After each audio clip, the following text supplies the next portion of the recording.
20 அப்பாவி தமிழர்கள் சுட்டுக் கொல்லப்பட்டது தொடர்பாக ஆந்திர வனத்துறை அமைச்சரின் கருத்துக்கு அரசியல் கட்சிகளின் தலைவர்கள் கடும் கண்டனம் தெரிவித்துள்ளனர். உண்மையிலேயே ஆந்திர அரசுக்கு கடத்தல்காரர்கள் மீது நடவடிக்கை எடுக்க வேண்டும் என்ற அக்கறை இருந்தால் பங்களாக்களிலே இருக்கின்றவர்களை போய் என்கவுண்டர்கள் பண்ணி இருக்க வேண்டுமே.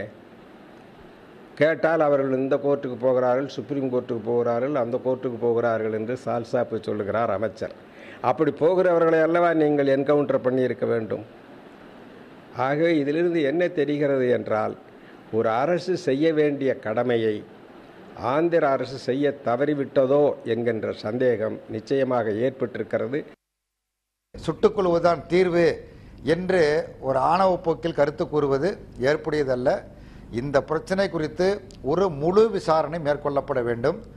இதன் பின்னணியில் இருப்பவர்கள் கண்டறியப்பட வேண்டும். அப்பொழுதுதான் உண்மையிலேயே இந்த வனம் காப்பாற்றப்படும். நாட்டில் நடக்கிற வன கொள்ளை என்பது தடுக்கப்பட வேண்டும் என்று சொன்னால் பின்னால் இருப்பவர்கள் யார் என்பதை கண்டறிவதற்கு ஒரு முழுமையான ஒரு நீதி விசாரணை நடத்த வேண்டும். ஆந்திரா காவல்துறையினரை விசாரித்து முடிவுகளை மேற்கொள்வார்கள் என்பது ஏற்புடையதல்ல. கடத்தல் தொழிலில் ஈடுபடக்கூடிய மஃபியா கும்பலின் மீது கை வைப்பதற்கு வக்கில்லாத சந்திரபாபு நாயுடு அரசு அப்பாவி கூலி தொழிலாளர்களை சுட்டு படுகொலை செய்து தம்முடைய வீரத்தை வெளிப்படுத்தியிருக்கிறது. இது மிகவும் கோழைத்தனமான செயல், மனிதநேயமற்ற செயல், ஈவிரக்கமற்ற இந்த கொடூரத்தை விடுதலை சிறுத்தைகள் வன்மையாக கண்டிக்கிறது.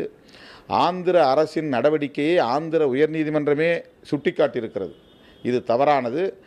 இந்த சம்பவத்தில் ஈடுபட்டவர்கள் மீது ஏன் இன்னும் கொலை வழக்கு பதிவு செய்யவில்லை என்று கேள்வி எழுப்பியிருக்கிறது உயர்நீதிமன்றம்.